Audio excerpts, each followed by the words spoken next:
I think we might be able to get started introducing if Julie, if you have general updates that you wanted to lead with, otherwise Sure. we can. Okay, perfect. Yeah.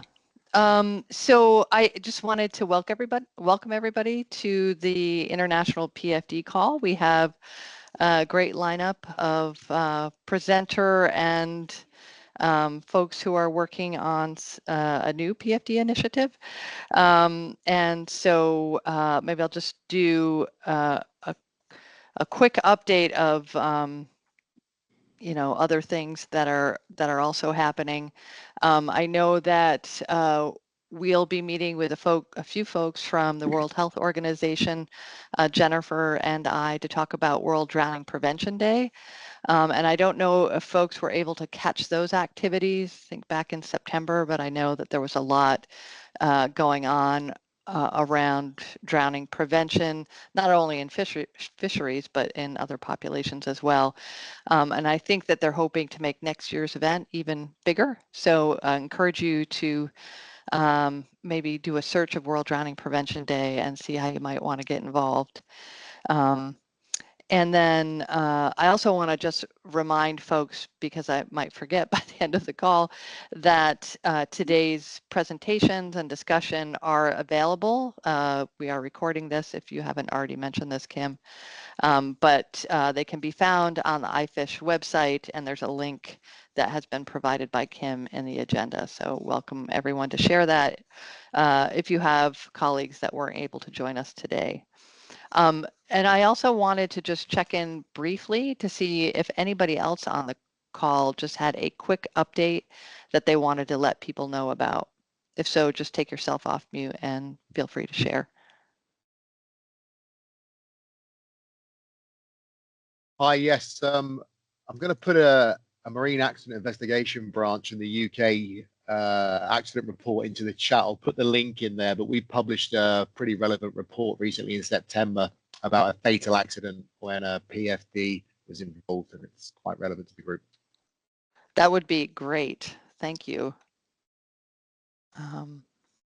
Any other quick updates? Okay. All right. Well, then it's my pleasure to introduce Liz Michaud, and really interested and excited to hear about the great work that she's been doing.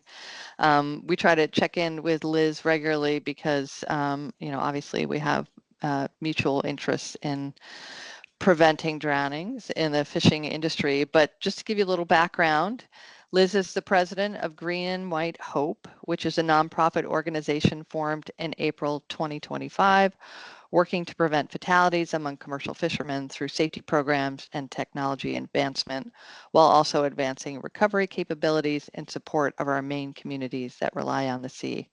So she'll be talking a little bit about what their organization is doing on the topic of PFDs and drowning prevention. So Liz, I don't know, are you able to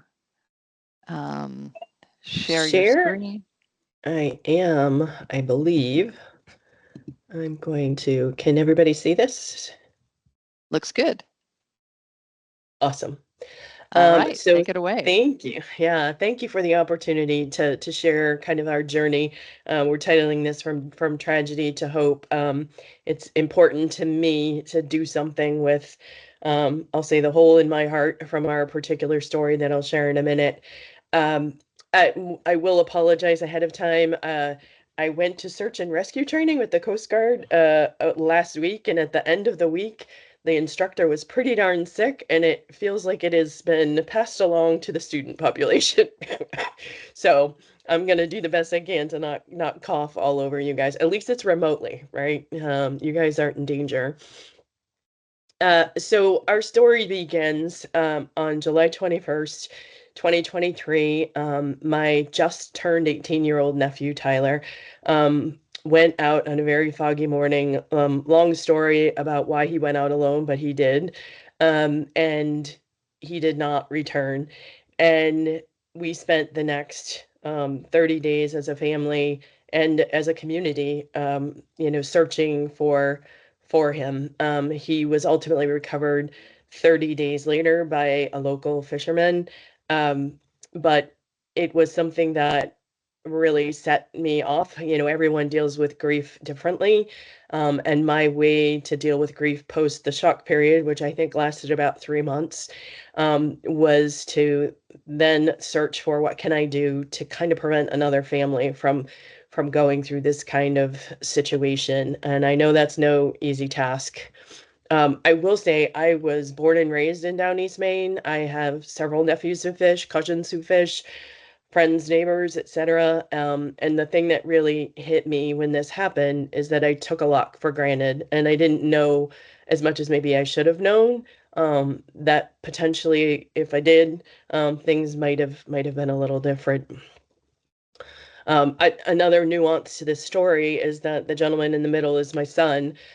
He is a Maine Marine Patrol officer, so he was pulled up from his region and really ended up being an in-between through this whole situation. So we are grateful and blessed for his role. Every day he would hike ahead of the rest of the pack because he didn't want anyone else to find him, because this has been his work. So that is that. Um, so then Julie did a great job sharing what happened after that, and I'll share kind of the journey of it. But I quit my professional job, my professional career in June, or the end of July, actually, 2024, and decided I would redirect all my activities to get smarter in this space and look for a way to try to help. So my target was, and you'll see on the timeline, that by the time the Fisherman's Forum came around in February of 25, I would have a business plan in case that I could go and talk to people about, to see if these were really gaps that I had noted, and were my ideas to fill those gaps valid. And I'll share that more in a minute. But the real focus, you can see, is our goals are really bringing all fishermen home. Our tagline is "Every fisherman deserves to come home." And there's two legs: one, preventing the fatality, and second, accelerating the recovery. Why we focus on that side is, as I told you, it was 30 days before Tyler was recovered. But some of that recovery effort was hampered based on the community really coming out, and I have no ill will about it, but they came out in force, but they had no orchestration leader. So in his case, all of his traps were pulled. The last known baited, the last fresh bait trap wasn't noted. The traps weren't tagged, whether what was pulled, and ultimately all the traps were pulled before law enforcement could really do what they needed to do. So it misguided, I think, some of the search patterns and some of the recovery efforts, and that's why we're focusing on that side too. And since then, here in Down East Maine, we've had 4 other losses this year, and in several of those, there's similar stories of recovery taking quite a long time, and the community being amazing, so harnessing them in a way that can accelerate that is something that we've been really focused on. I'll go into those in a little bit. So here's our timeline, and it's going to get busy here in a minute. As I was pulling that together, I was I was kind of shaking my head. It doesn't seem like we've been involved in all these things, but I'm thrilled about it, and a lot of the partners have a lot to do with that.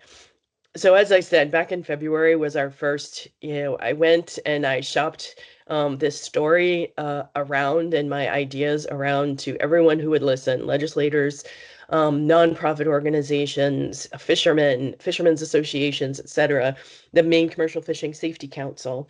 And they all validated that some of the things we were talking about really were needs that a lot of them had on their radar, but just didn't have the resources to be able to accommodate.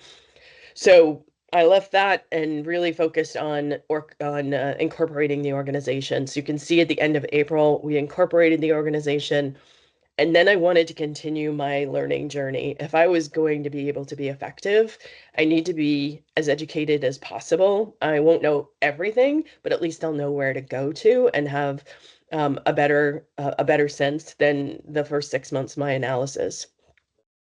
I took drill conductor training. I'm an ANSI drill conductor certified now. I also we got our 501(c)(3) in July.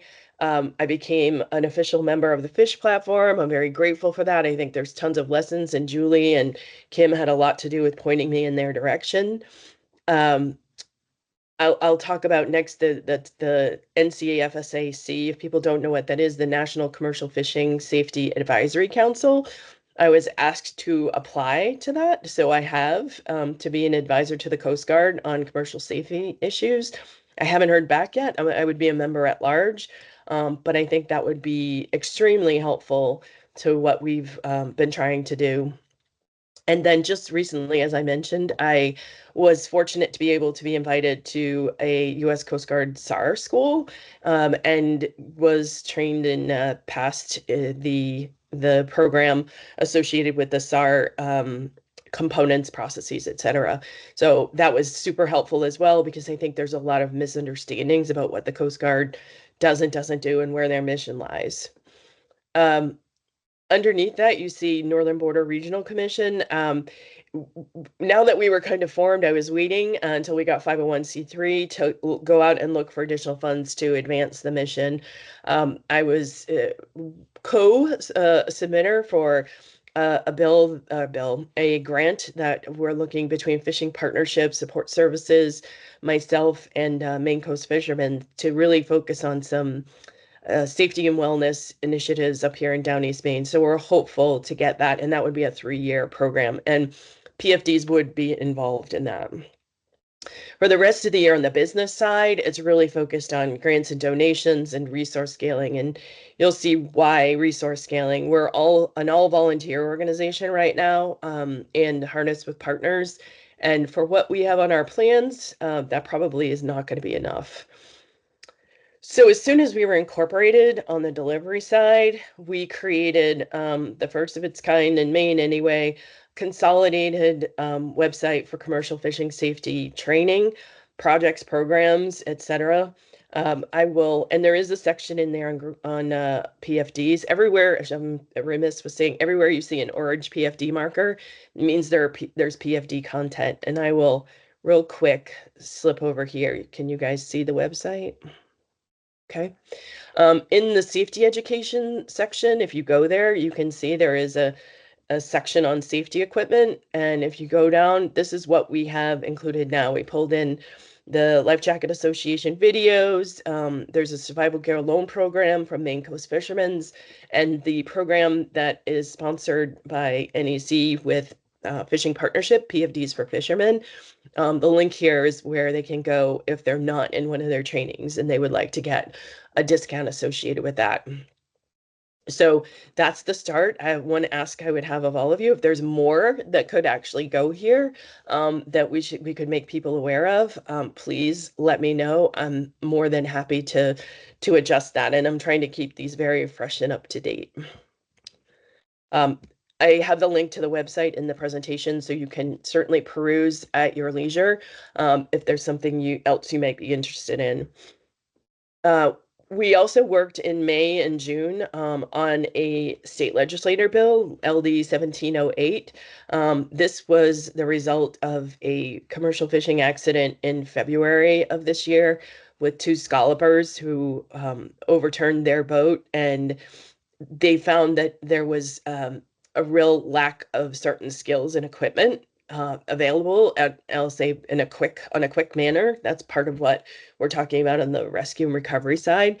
So this now establishes a fund specifically focused on commercial fishing safety that will be funded by the state, and the purchases through this fund will be directed or guided by the Maine Commercial Fishing Safety Council and owned by the Department of Marine Resources. So right now, that fund, that's in the process of the Commercial Fishing Safety Council gathering what are the priorities, and then scaling that up to say, what do we need to target to fund in order to bring more equipment into that organization or for use from that organization. Ideas have been rovers.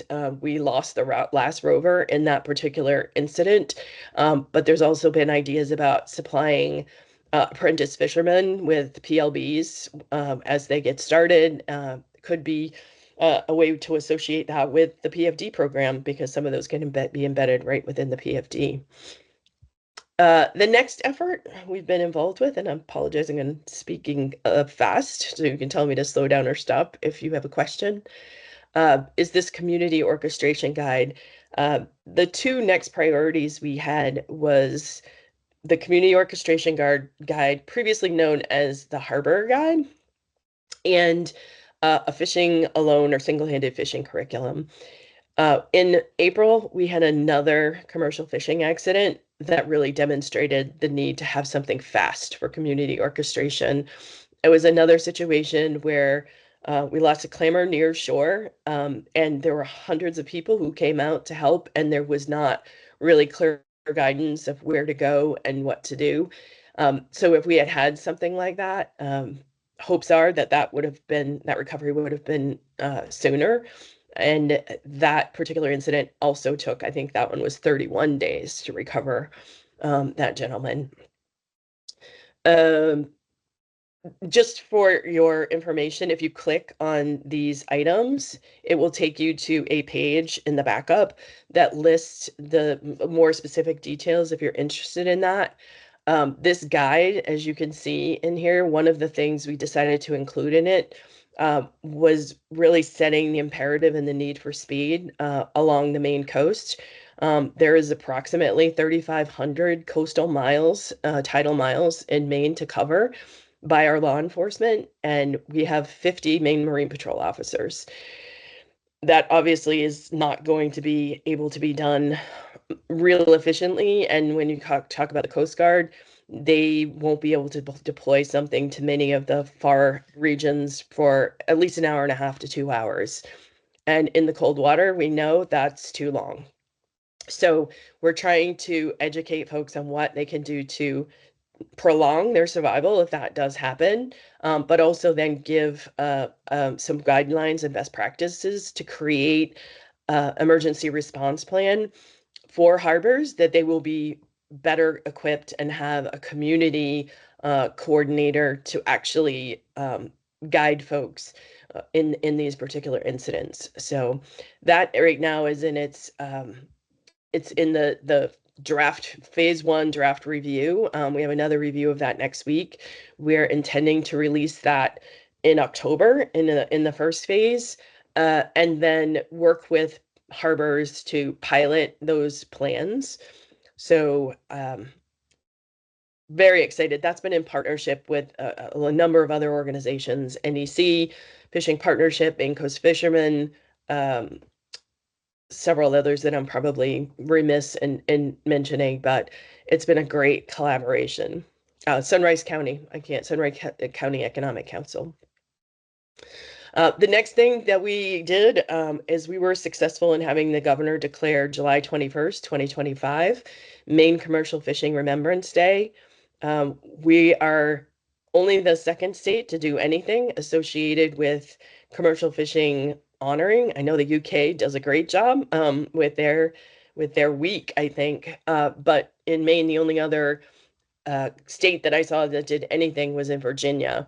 So we did the first one, and again, if you click on this, it'll show you our first one. We sponsored a ceremony to honor that day. It was for across the whole state, but we just wanted to have a ceremony focused on the two dimensions, honoring and remembering the lost, but focusing on the hope of the future. So we brought in partners to demonstrate, and one of those was Fishing Partnership, to demonstrate about the variety of PFDs and the PFD program and how people could engage in that. There is a bill in the legislature right now to make that a yearly event or a yearly honor. And so we're looking at other places. There's also Lost Fishermen's Memorial at Marshall Point. So we're thinking potentially that's a good next place to go. So that's kind of what's happened to date. So what are we doing in the future? Well, we're not going to rest on our laurels. There's lots of things out there. Excuse me. I mentioned the phase 1 guide release. So we're going to do a number of deployment exercises, and you'll see that kind of represented in this line. Once we have it ready to go, we're going to go visit harbors and educate them and partner with other folks to help build their plans. We also have a concept of going into a phase 2 and a phase 3. Phase 2 would be to identify the people who are performing, who are commercial fishermen, but also have the capability and desire to become search and rescue certified, so that we could have sort of like the local ski patrol team or whatever at every harbor. So it'd always be a core group of people educated in that and ready to go. And then phase 3 would really be about making sure that based on harbor guidelines, there would be drills associated with this, so those skills weren't going out of fashion, if you will. So that's the guide. We're also really thrilled to be able to have the first fishing family forum. This has been a big thing we've wanted to focus on, is the families. And as I mentioned before, I did not spend enough time to really be educated about options when I had Tyler. I have another nephew who's fishing, and I am constantly all over him about PFDs and PLVs, and even my son. I know a lot more now, and I'm probably annoying them a lot. But this forum is intended to address that family population. And again, if you click on this, it will show you where this is. It's going to be in Ellsworth in Down East Maine to start.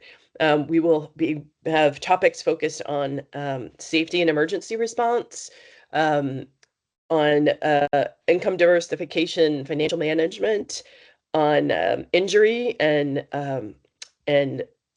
I'll call it self-medication, and on stress management and well-being.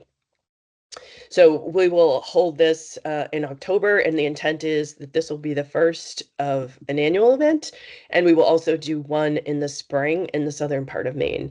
I am leading the safety and recovery part of the agenda, and we will be talking about PFDs for sure.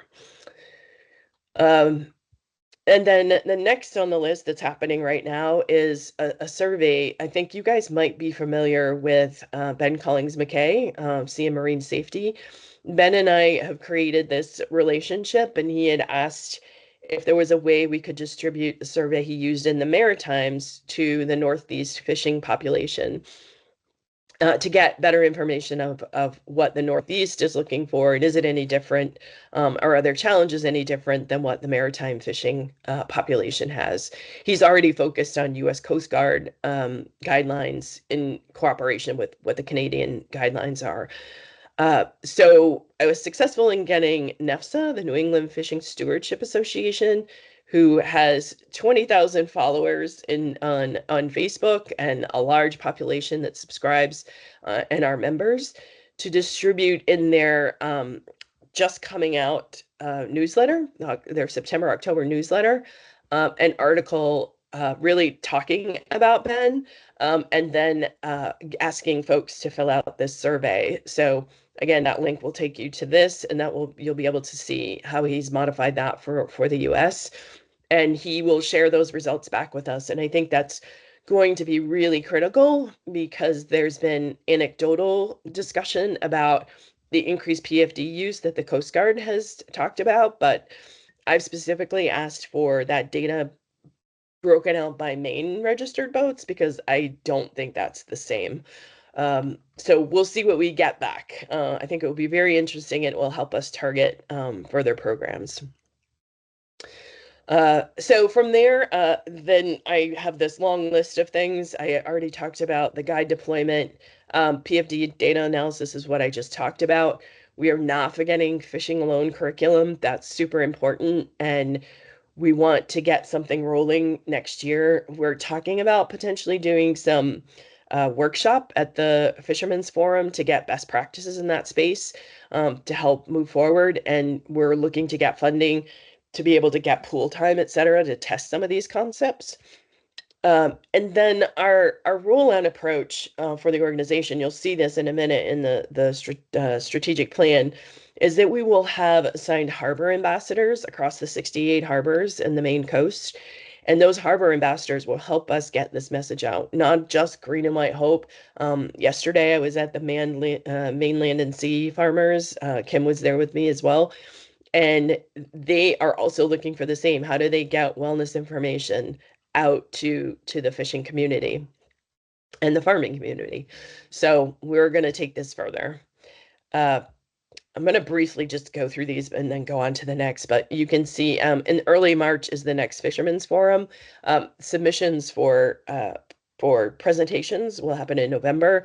I definitely want to submit the guide, and I'm collaborating with NEC and others to just work on safety content and hope that safety content is an increased presence. I'm told that there will be this year, and that's really exciting to me. And then I just denoted through the rest of the year, will be partnering during other CPR and fishing survival safety training happening. That's being expanded in Maine for 2026, and we are tracking those enrollments. So we're really hopeful that we get an expansion there, and we will be talking again about PFDs and hopefully executing the PFD program. And then I just went out to July, and I already mentioned we're going to make that an annual event. So that's kind of our evolution. Could not do this without partners. No way.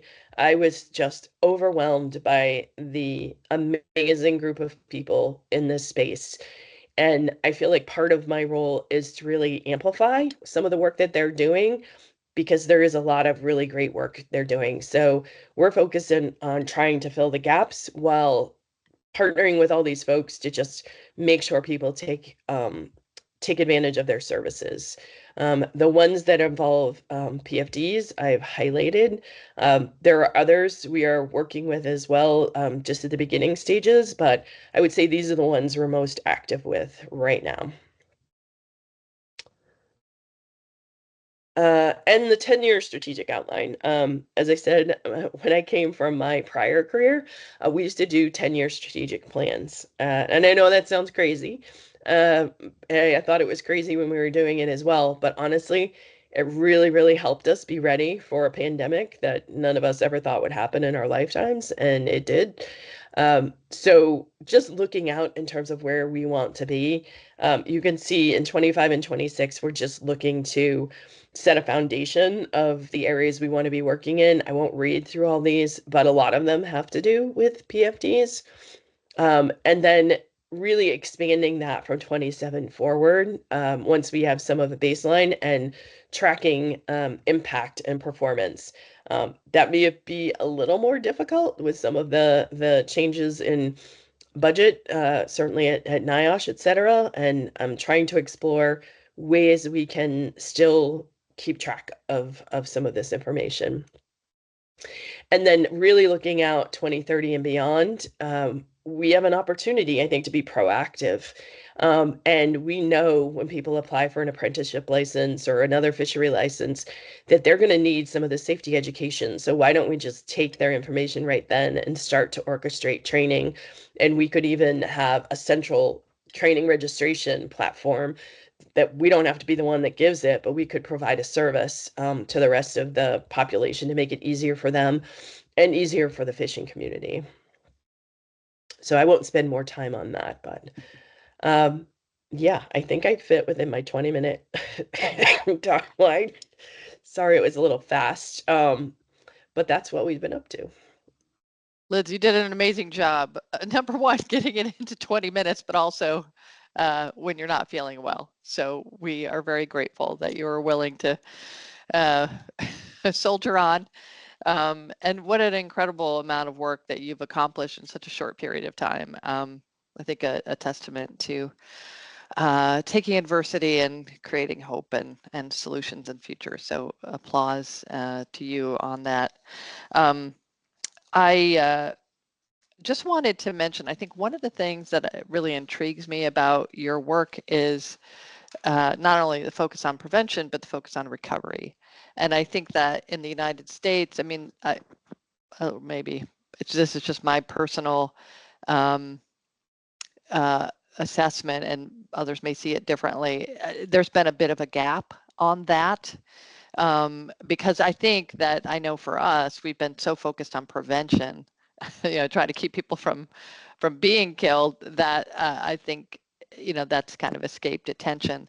So just want to thank you for addressing that gap. But I think we have a little time for questions because you stayed on track so nicely. So does anybody have questions for Liz? Or I know, Liz, you had asked for additional ideas for additional resources in the section of the website that provide various resources. So if anybody has ideas, things they could share with Liz, please take yourself off mute and share.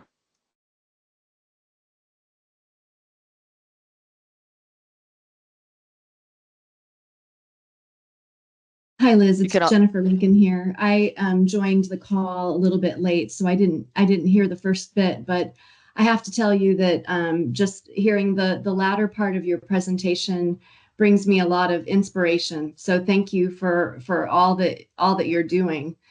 When you were talking about resources, it occurred to me that, every organization on this call probably has a variety of things that they could potentially offer.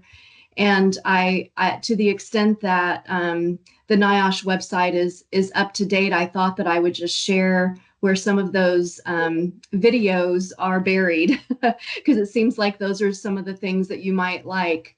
I don't want to inundate you, and I know that other folks on the call probably don't want to inundate you, but I do believe that there's a variety of either quick products, training tools, et cetera, that exist that may be of interest. But noting that how slick that was, you also may want to be, I may be aware of just linking to other organizations as opposed to linking to the specific products. So thank you for all that you're doing. Thank you. Yeah, that would be amazing. We would definitely do that. And I would be remiss in not thanking you. A lot of my research had your name all over it. So I wouldn't have been able to get as educated as I got to be. And like I said, I'm not claiming to be any sort of expert, but your work has helped tremendously. Thank you. Liz, I was going to mention that one of the things that we had worked on recently, and I think we were trying to get some feedback on it, but I think it's probably close, is a one-pager, or actually, I'm not sure if it turned out to be just one page, but information on life jacket maintenance, which is very important. And so that might be something that we could share, that you could add to the site to get out there, because I think, for inherently buoyant PFDs, great, that's easy, but people are using manual and hydrostatic PFDs, and I think one of the concerns we've had is how good are people at maintaining those. Completely agree. Yeah, that would be great. So Kim, maybe you and I can touch base at our meeting next week on that. Yeah, absolutely. I'm happy to pass that along. I have a question for Liz, but I'm happy to let other people take it away if anyone wants to jump in. But Liz, so I know you were talking about your Fishing Families event, that you're looking to make an annual event, but it's still in the works. I was just curious if you had any more insight for folks on, is that specific people that are involved at this time, or is that something you're looking to make a little bit more open in the future for folks who are family, or what does that look like if it's outlined yet? Yeah, I mean, the target population for attendees is really fishing families. Like it can be anyone, but folks who want to come. This forum is going to be really different in that we're not going to use PowerPoint. It is going to be a discussion-oriented forum where we'll spend probably max 15 or 20 minutes for an hour-long session and share content in our background in these areas, and then really just generate discussion among the families. That's going to help us, focus in the right places, and I think help them better understand the help that's available to them, or potential solutions that are available to them. So that's the target. Yeah, that's really great. I appreciate you sharing that.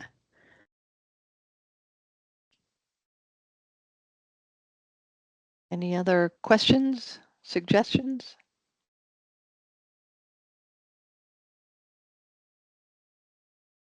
All right.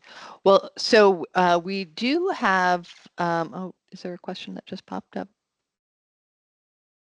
It's just me, Julie, communicating with Liz. Okay, all right. You know, it's funny, I've gotten used to Zoom and now Teams, everything is located in a different place. It takes me a little while to figure out where things are. So I think just wanted to thank you once again, Liz, for sharing your work. And I know that, you know, we are really excited about working with you to support you and address any issues you think might be good for the research community to be working on. So yeah, here's to a long and fruitful partnership. I also wanted to give Leanne Sir from AMC and Casey Elliott from NIOSH a little bit of time to talk about something that they are hoping to launch in the near future. And I think that they hope to give them a little time to give everybody an overview of what they're working on, and then give the audience a chance to provide some feedback and discussion that will help them achieve their objectives. So Leanne and Casey, if you guys want to take it away. Yeah, my name is Leanne. I'm the director of AMC, and I'm also here with Casey Elliott from NIOSH, the National Institute for Occupational Safety and Health. And I just want to say thank you, Liz, for sharing your story and all of your work. Um, I'm really excited to see everything that you're developing, and it's definitely holistic, where, you know, you have organizations like AMSI where we focus on training and education, organizations like Fishing Memorials where they focus on grief, and you're bringing it all together. So thank you for your work. I have a lot of great ideas and also questions, so we'll have to connect. Awesome. I love that. Thank you. Yeah. Um, so Casey and I are working on a pilot study. It's to examine current PFD use, opinions and attitudes, and also drowning risk perception among women in commercial fishing. And just to give you a little background, 2008, NIOSH led a study in Alaska where, you know, they surveyed fishermen on opinions of PFDs and usage. And then there was also an evaluation where fishermen got to try on different PFDs. And it was an incredibly successful study. One outcome was the Kent Rogue vest, which many of you probably know of. When I first started fishing, I went to a marine supply store, and it's the vest that I picked out that I thought would work best for me. And it's a vest that my husband uses daily when he fishes. So that's a success right there. But also a lot of other organizations around the country took that study and they replicated it in a way that would be useful for their fisheries in their region, like life jackets for lobstermen, or the FLIP project in Oregon. And in all these studies, fishermen identified concerns and reasons that they don't wear PFDs, but they also, you know, were able to identify PFDs that they would be willing to work in.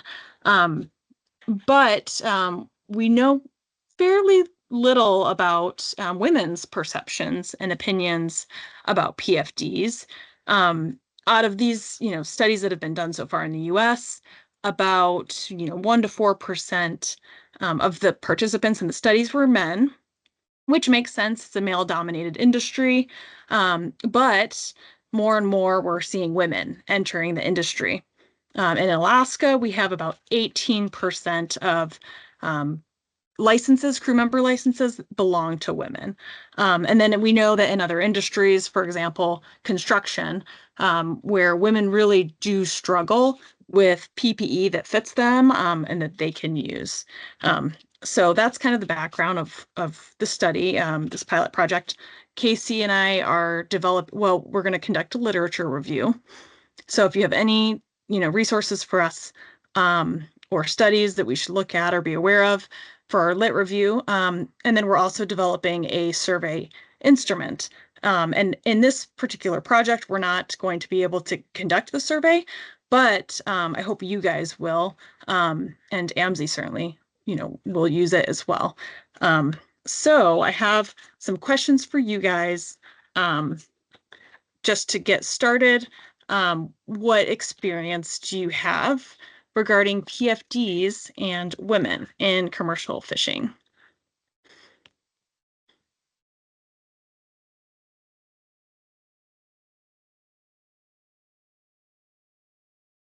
Leanne, this isn't PFDs, and you're probably already aware of this, but I don't know if there's any correlation. I know that my board member, Genevieve McDonald, did a lot of work about, I think with Grundens, with bibs and boots and things specifically for women.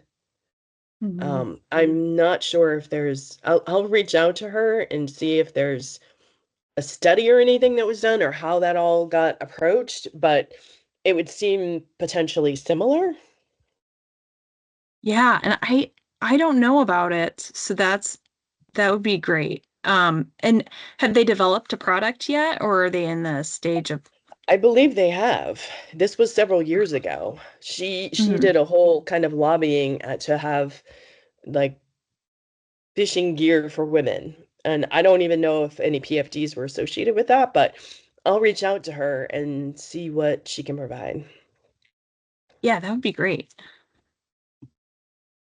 Leanne, it's interesting. I'm so glad you guys are looking at this, because I will say that with the life jackets for lobstermen study, we did get feedback from women about kind of difficulties, maybe finding PFDs that were sized for them or that were comfortable for them. The thing is, they made up a small proportion of study participants, so that was a bit of a challenge. But I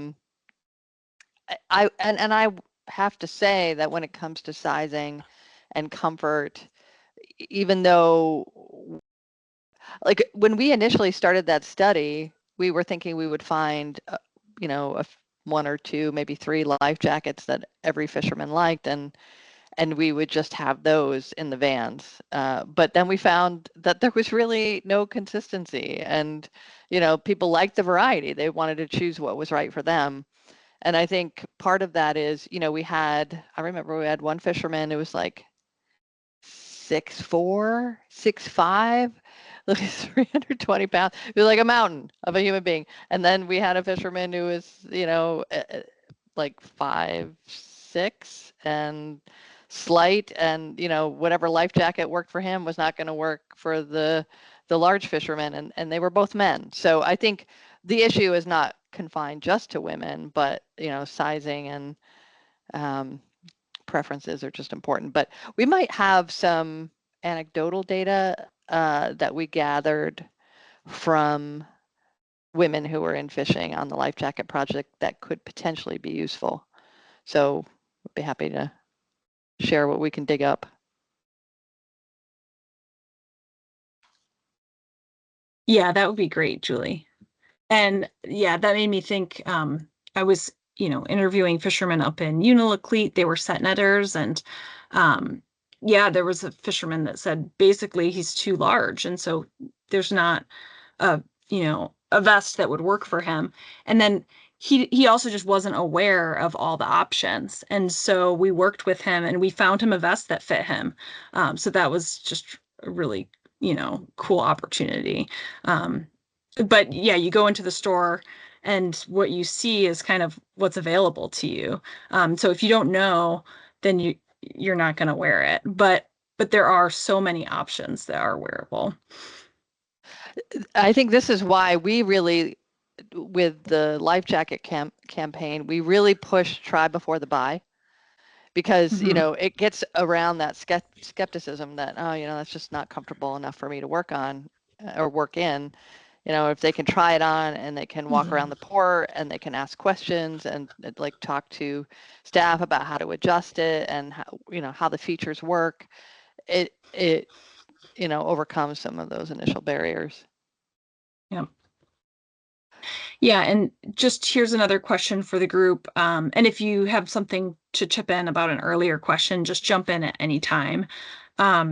Have you guys found any differences in knowledge, attitudes, beliefs, or adoption for women? Leanne, we could get the answer to that question for you, keeping in mind that with our life jacket study, the sample size for women was pretty small, but we asked all those questions. Yeah. Yeah, that would be great. And yeah, I mean, to pull that out, even if it's just a couple, responses would be really helpful. Yeah. So Kim, let's talk about that, how we can retrieve that from the data. Yeah, another question, just to get your guys' minds rolling. What do you hear from women about PFD design, fit, comfort, or other barriers or challenges?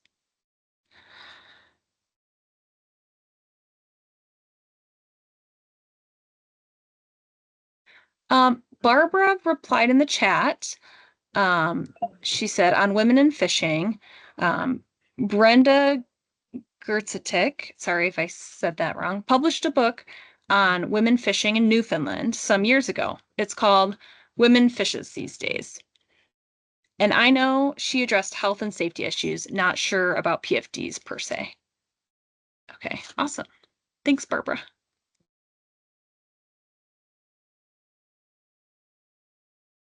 And Leanne, you're focused on, I'm sorry, I should have raised my hand properly. Go ahead, Wayne first. Okay, sorry, Wayne Walters with Kent. I'm going to weigh in on the life jacket side a little bit. That's what we do. So the main issue, frankly, that I struggle with in life jacket design and have for years is that the women versus men is not something that life jacket approval takes into account. Speaking strictly to approved life jackets. There's nothing within the standard that allows us to approve a vest that's specifically female oriented or male oriented. When I submit, we sell vests that are marketed towards women, and those vests are typically shorter torsoed, and in the past we've even had some that were fitted and darted and such to fit the anatomy. But when we submit those for an actual approval through UL and the Coast Guard, they put those same vests on that 300-pound man and require it to perform just as well on him. And likewise, when we send in a vest for that 300-pound man, they put it on the little petite woman and or a short, woman, and ask it to perform the same way with them. So that is definitely an area that within the realm of approvals, there should be something that's addressed.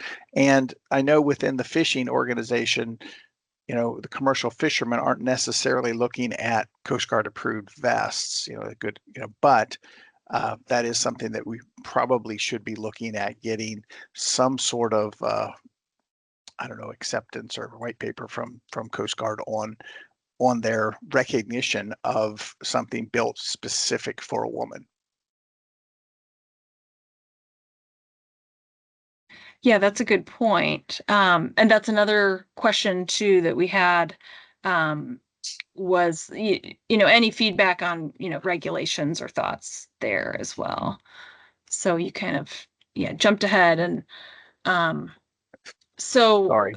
So you guys, okay, so you guys, already take that into account, just different body sizes. And you're saying, you would recommend potentially, when PFDs are getting Coast Guard approved, or there are different types of certification, to consider different, body sizes, but also women as well. I think it would be beneficial. Unfortunately, we don't have that parameter yet. So in you're looking at a commercial fishing product specific, I think you could do yourself a favor by delineating between the two. Yeah. Yeah, it makes sense, because, you have all these different categories of, how you're using the vest and how it changes. So, yeah.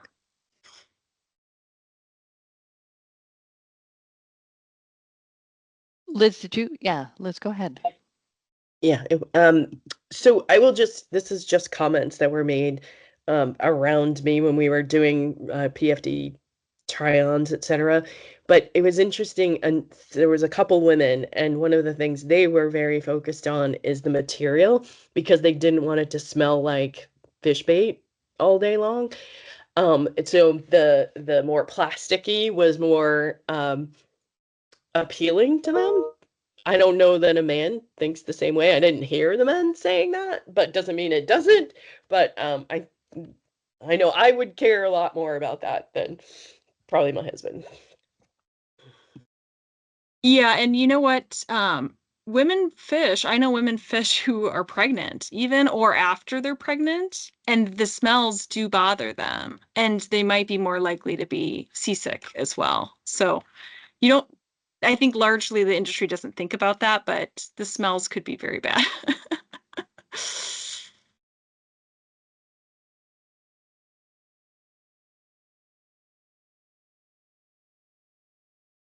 Well, Casey, are you on here? Were you able to join? Yes, I'm here. You did a great job. I don't really have much more to contribute. I've just been typing down all the things that everyone has said, so we're saving it for later. But yeah, um, I'm excited about doing this work and what we can bring up and then share it with everyone, so you can push it the next little bit forward. And if Yeah. anybody else has any other thoughts or anything on the topic, we'd appreciate it. You can always contact Leanne or myself.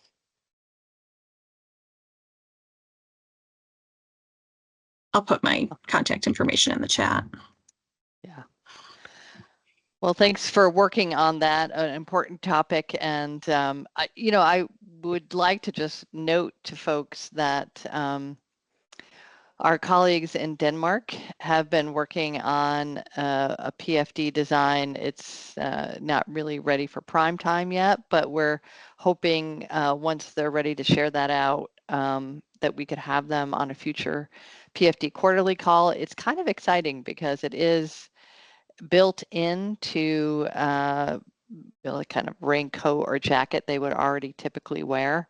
And it has quite a few bells and whistles. And I know when they showed it to us, I was like, how can I get my hands on one? And they said, well, we're still perfecting it, so don't be in such a rush. But I think it has a lot of potential. So we'll hope to share more on that as they get ready, to share it with groups outside of their team. Liz, did you have a question? Or Yeah, I just thought I would share. I think it would be great to have Ben come back as well, because he just got a grant to do manufacturing of their first prototype. So he probably has something to contribute on the next call. Okay, thank you. I have to say, Kim and I were just talking about, we were just coordinating before today's quarterly call, and we were saying we seem to have a lot of good options lined up for future calls from areas outside the US, areas we typically haven't connected with before. So, but it's always good to have more. And so we'll try to sort out of the options what might be most of a priority for everybody, and then we'll send the agenda out. And speaking of which, the next quarterly call is December 3rd. So just put that on your radar. Jennifer, did you have a? I was just going to tease you, Julie, because when you wrote to me and told me about that that new design, I got the impression that you like beat them up and took one. I was tempted. I was very tempted, but I didn't. I was actually I managed to restrain myself, but Okay. But it was exciting, and now I'm really intrigued. I have not seen a photo of Ben's design, but I'm looking forward to that. I think it's just great how much innovation is happening in this space. So, does anybody? We have a few. Oh yes, he said. Hi everyone, I'm from Taiwan. I work in Taiwan Fishery Agency. I have a quite different question, so I want to invite for your suggestion because in Taiwan, until today, actually in our country, no matter for distant water fishery or coastal fishery, most of the fishery labor is by migrant fisher, especially Indonesian and Filipino fisher. And I think mostly country, they all have regulation to request the fisher and each fishing vessel, they must have life jacket, maybe traditional styrofoam or inflatable life jacket. But in my country, we also have same regulation to request the fisher owner and the fisher they have to wear on board. But actually, I think in real situation is they never wear during their fishing operation at the sea. And so I just want to know in your area, especially the fishing community, does they wear inflatable wear life jacket or even inflatable life jacket when they fishing operation at the sea? Because I often talk to the migrant fisher in person and to know their feeling, and I invite their feedback. Many fisher they told me they are very afraid of the inflatable life jacket will struggle with the hook, and most fisher they feeling the weather is very hot, so they don't like to wear during their fishing at the sea. And I'm sorry, until today I have no better solution to solve this situation. So I just want to know the real situation from your side, and please give me your opinion or your situation. Thank you. Yeah. So we said, we're at the 12 o'clock hour, but I think you brought up a really intriguing question. And I think that you would probably get from this group quite a bit of helpful input. So what I would like to suggest is maybe if you, yes, no problem. If you would want to reply all to today's invite and state, what your question is and what you'd like feedback on, and invite everybody to a call, that would be a great way to get feedback. If you need help orchestrating that, we'd be happy to do that too. And perhaps we could have it, we could explore that on a future PFD quarterly call. But as I mentioned, we have actually, interestingly, a very long list of potential presenters, and I don't know how quickly you need to get an answer to your question. So anyway, if you would like to work with us or just reply to the group and set something up, let's make sure you get an answer and feedback to your question, okay? Okay, thank you. Okay. All right, everybody. Thank you so much for joining us, and we'll hopefully see you before December, but if not, we'll see you in December. All right. Thanks, everyone. Thank you. Thank you. Thank you.